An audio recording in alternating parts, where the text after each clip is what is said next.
Troisième schéma avec le solaire thermique, c'est une Vitodense B2 HF avec un circuit de chauffage direct, deux circuits de chauffage mélangés et un ballon multivalent type Vitocell 340M avec support solaire pour le chauffage et l'eau chaude sanitaire.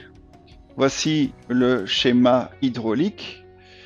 Je vais me concentrer plus sur la partie du ballon multivalent où vous avez en partie médiane du ballon la pointe pour le chauffage. En partie supérieure, on fait le maintien pour la température de l'eau chaude sanitaire qui provient du serpentin qui est intégré dans ce ballon.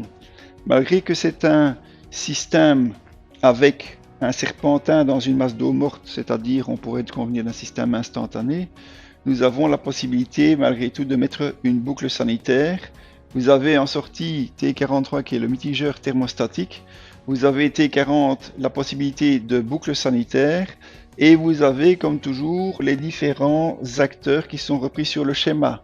Si je reviens un petit peu en haut, je vais commencer par le haut où vous avez la sonde de collecteur qui se positionne en numéro 6 dans la régulation solaire SM1A que vous voyez là. Quand je continue au niveau du boiler, qu'est-ce qu'on peut voir? On a le circulateur de boucle sanitaire qui est en P2 dans le tableau de commande de la chaudière, G02.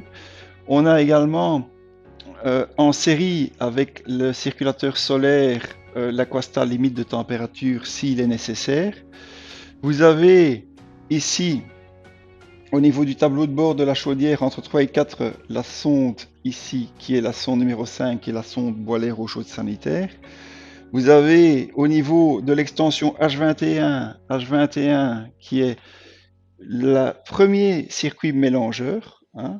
Vous avez la sonde en fait qui est sonde de départ commun qui se raccorde au niveau 9 et vous avez pour la partie basse le serpentin solaire, la sonde solaire qui est en 5 au niveau du 52.2. Donc ça c'est l'ensemble solaire qui se rajoute à l'installation classique qui est en place avec le ballon multivalent. Au niveau du matériel nécessaire, vous avez toujours la liste avec les différents choix. Vous avez bien entendu la sonde extérieure qui est imposée, vu qu'on a plusieurs circuits, on travaille à température glissante. Maximum 2 Vitotrol 200E par régulation.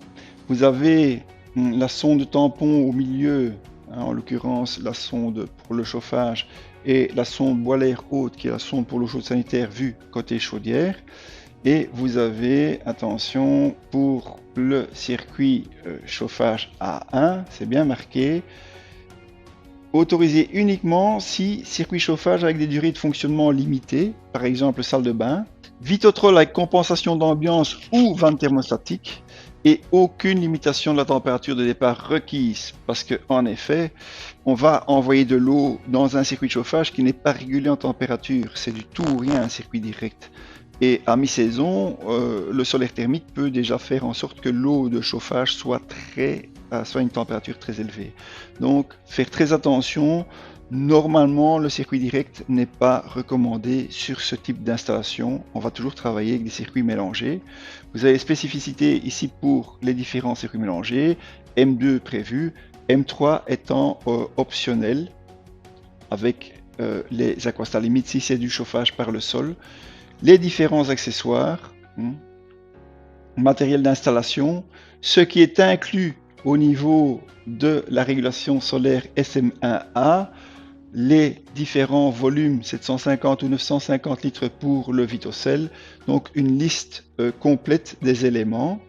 Au niveau du câblage, au niveau du tableau de bord de la chaudière, toujours une séparation physique.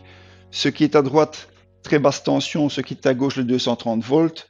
Entre 1 et 2, sonde extérieure. Entre 3 et 4, la sonde numéro 5, donc du boiler, eau chaude sanitaire. Entre 5 et 6, tout ce qui est sur le plus bus, le SM1A, les Vitotrol 200E. Et vous avez encore comme possibilité le raccordement de la boucle sanitaire en P2, le déport secteur 156 pour alimenter le module SM1A et la fiche 40 qui est l'alimentation secteur. Pour le schéma de câblage du plus bus, vous pouvez vous référer au paragraphe 4.4. Tout ce qui est raccordement électrique plus bus, c'est paragraphe 5.2.1 pour le Vitotrol et 5.2.4 pour les différents modules. Pour les modules solaires, voir le paragraphe 2, vous avez chaque fois un lien direct. Pour la mise en service, bien entendu, on vous renvoie sur la partie 8. Au niveau du tableau de mise en service, quelque chose de rapide. Donc le circuit A1 normalement n'est pas préconisé, donc c'est en option, on l'a mis ici entre parenthèses. Le circuit M2 et le circuit M3 si vous avez deux circuits mélangés. L'eau chaude sanitaire avec ou sans boucle. Le découplage, l'eau chaude sanitaire avant le découplage. Enfin, déclarer la régulation solaire EMS1 ou SM1A. Pour les codages solaires, référez-vous au paragraphe précédent.